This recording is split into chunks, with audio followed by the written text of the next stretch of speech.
All right, welcome to chapter 3 and lesson 3.1, where we're going to be talking about exponential and logarithmic functions, and specifically in 3.1 about exponential functions. Let's take a look at the objectives for this lesson. 4 things. We're going to evaluate exponential functions. We're going to graph them. We're going to look at functions with base of e. We'll also talk about whatever e is. And then we'll use some compound interest formulas. All right, so the exponential function f with base b is defined as either f of x equals b to the power of x or y equals b to the power of x, where b is a constant and it's either, well, it's greater than 0 and it's not equal to 1. So it's never negative, it's never equal to 0, it's never equal to 1. And we'll talk about why in a moment. What makes an exponential function is that the variable that you don't know is the exponent. So notice how the x is the exponent. B is going to be a number, right, when we're looking at real examples. So which of these are exponential functions? The first one is 2 to the power of x is an exponential function. Right? B is not. That's a quadratic function. Right? The exponent needs to be an x for it to be exponential. For C, that's not an exponential function because the base is 1. We talked about how the base can't be 1 in the definition. The reason why it can't be is because 1 to the power of anything is just 1. So that would actually be linear. D is not exponential because -1 can't be the base. The base can't be a negative. E is an exponential function. 1/2 can be the base, right? So the base can be can be anything between 0 and 1, and then it can be anything greater than 1. F, it depends. So it depends on what x is, right? We defined what the base has to be. So at this point, we don't know, right? So F is, it depends on whatever x is. Okay.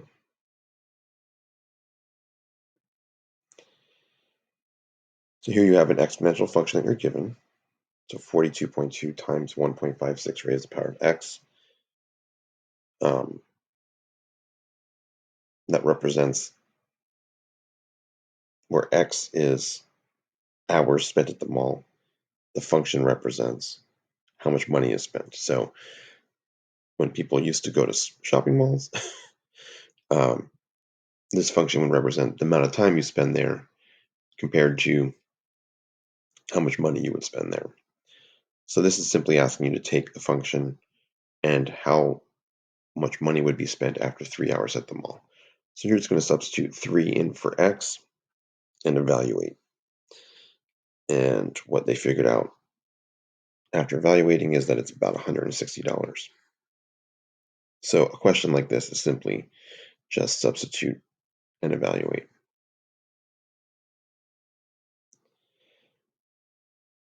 All right. Now let's talk about the second part of the objective was graphing. Here you have f of x is equal to 3 to the power of x. Suggestion here is just pick some values of x and get some ordered pairs to be able to plot. So notice how the x values that we're going to attempt, a couple negatives, 0, and 1. So that way you always want to know 0, and then you have some on both sides. All right, so you got the table. Then when you plot the points, it looks like that. Notice how as x approaches negative infinity, the curve never, so as x is going to the left, the curve never touches the x-axis, right? Because as you make the exponent more and more negative, you're never actually going to get 0. It just makes it the reciprocal, right?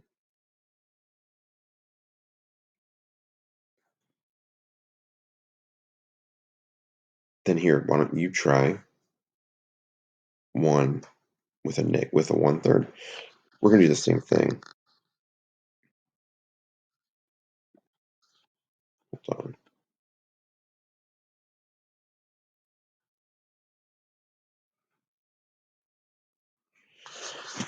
So I'm going to make a table. So same deal. Right? You got X, Y. Actually, wait, let me pause it. You try it for yourself. Make a table, try to figure out some numbers and plot the points, and then come back.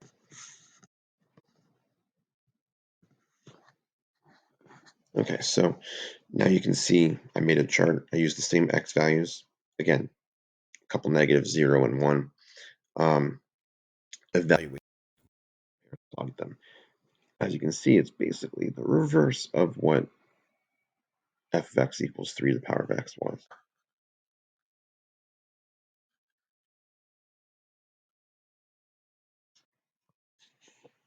Okay.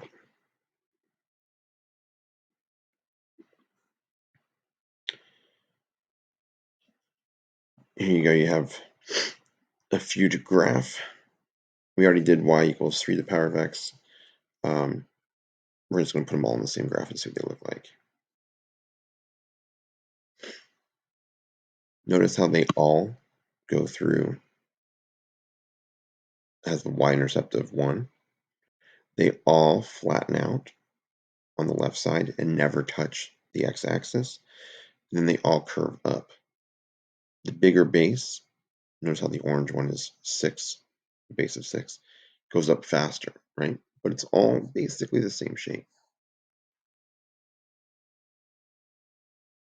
Let's do the same thing with fractions.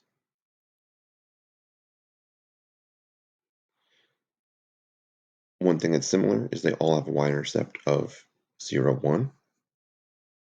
This one just flattens out to the right. Flattening out again means never touching the x-axis. On the left side, it's going up forever. So they're mirrored across the y-axis.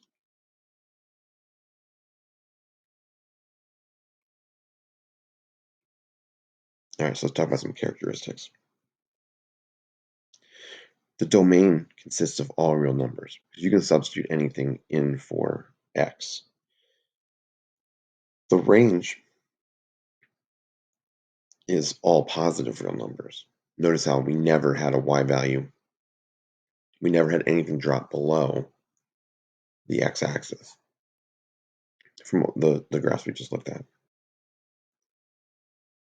Graphs of all exponential functions of the form f of x equals b to the power of x pass through a y-intercept of 0, 1.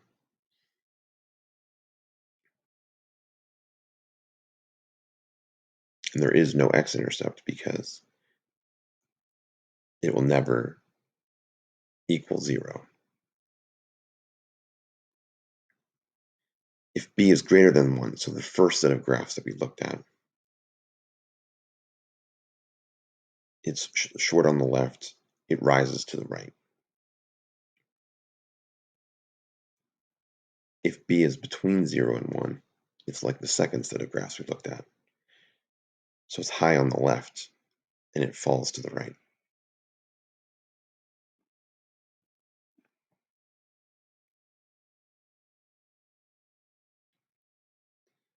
Right, it's considered 1 to 1, and it has an inverse that is a function.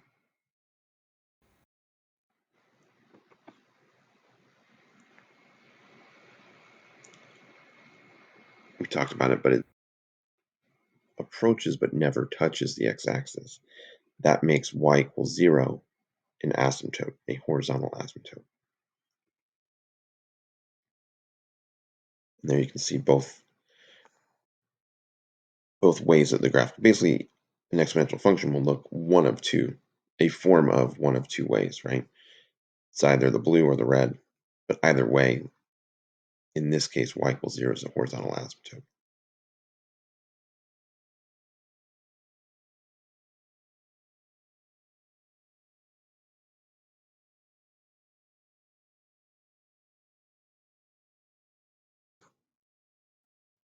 So now we're going to talk about transformations. We just talked about the basic function, right? Which is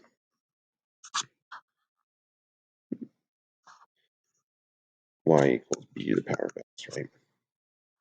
So all the transformations we talked about in quadratic functions and other polynomial functions we're going to talk about in terms of these exponential functions. So the first type of transformation is a vertical translation. So the way that that's going to work is if you're adding or subtracting something outside the function. So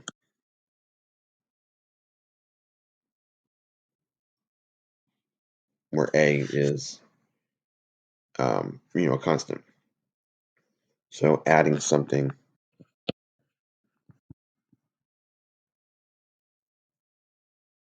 outside.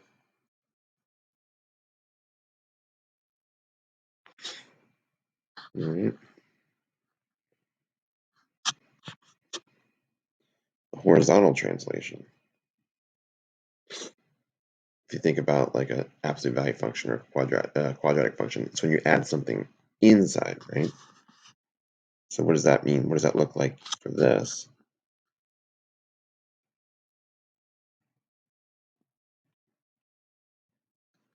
It's where you're adding something to the exponent, up in the exponent.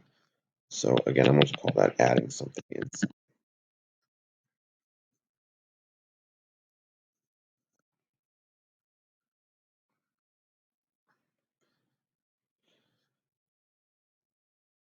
A reflection. Well, what made a quadratic function reflect down? It's if you had a negative coefficient, right? So same thing.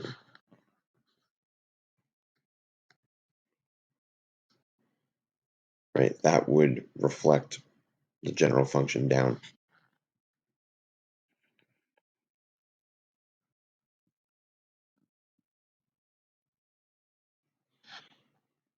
All right.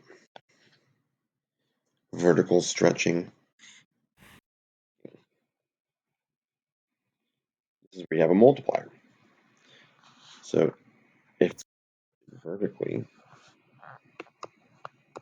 the multiplier is going to be on the outside. And it's called stretching or shrinking. If A, and this is very similar again to quadratics, if A is a number greater than 1, just remember, well, as A could be 1 anyway.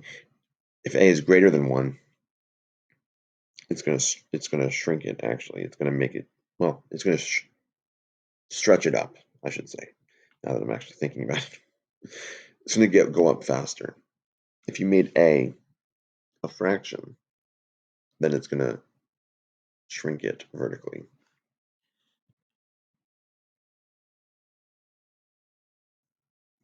So we'll consider that multiplier on the outside. And the last one we're gonna look at is horizontal stretching or shrinking. And that's where the multiplier is on the exponent. So we're going to say it's a multiplier inside. And same deal. If the exponent is greater than 1, it's going to stretch it faster. So it would actually be considered a horizontal shrinking, right? Because it's going to be moving up faster. If A was a number between 0 and 1, it's actually going to be a horizontal stretching because it's going to go up slower. Now we're going to look at these in context.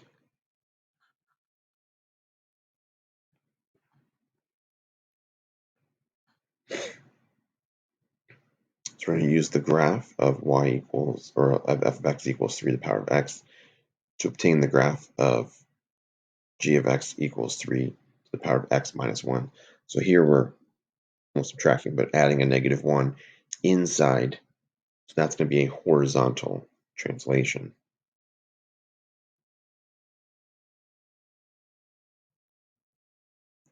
So the first thing we do is we're graphing f of x equals the power f of x equals 3 to the power of x. That's what you see first. And those are the 3 points that we have identified.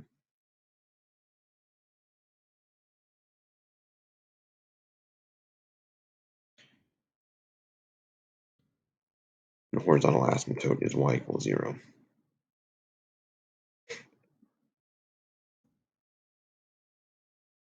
That minus 1 on the inside translates everything 1 to the right. But negative 1, 1/3 becomes 0, 1/3. I moved it 1 to the right. 0, 1 becomes 1, 1. We moved it 1 to the right. 1, 3 becomes 2, 3. You moved it 1.1 unit to the right.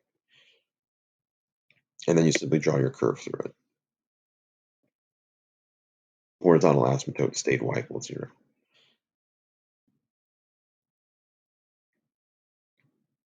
All right, now we're going to talk about a base of E. The usefulness of this will be, well, so this is the third part of the objective, is talking about base E. The usefulness and the purpose of this you'll see in the fourth part of the objective when we talk about compound interest. But E is defined as the value of 1 plus 1 over n raised to the power of n, where n approaches infinity. So as n keeps getting bigger, the value of E becomes this decimal. If you round it to the nearest hundredth, 2.72, and it's considered the natural base. And f of x equals e to the power of x is called the natural exponential function. You mix it in with e, since it's between 2 and 3, the curve is going to be between 2 to the power of x and 3 to the power of x.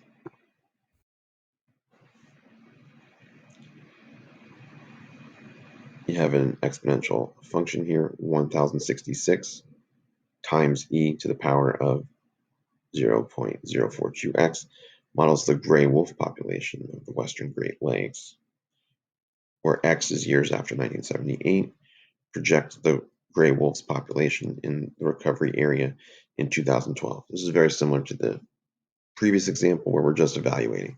We need to know what to evaluate, though.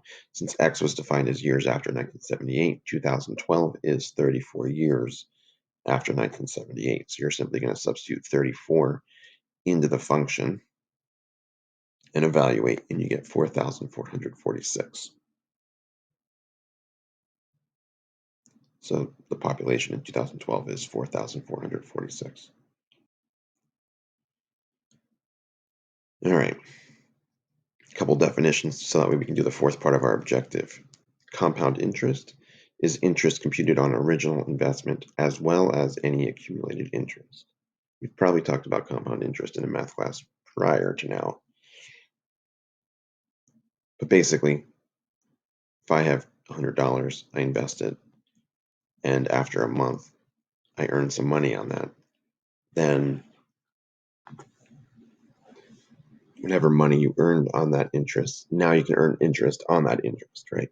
So that's what compound interest is. Principal is the money that you invested or borrowed. So it's the amount of money that you started with in whatever investment we're talking about.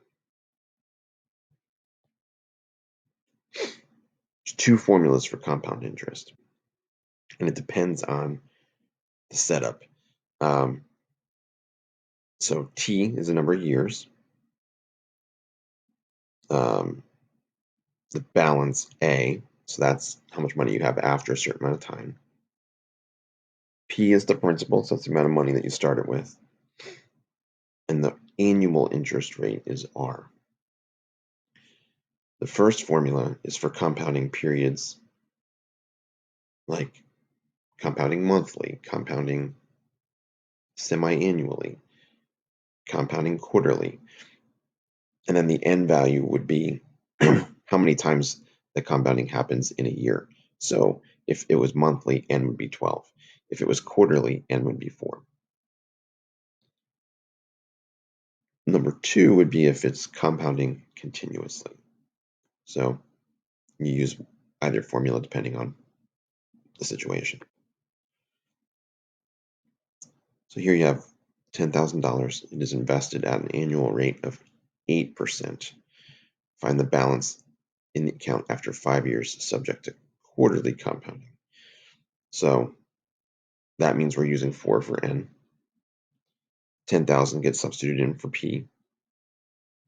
0.08 gets substituted in for R. That's important. You don't substitute 8 in for R. You have to substitute it in as a decimal.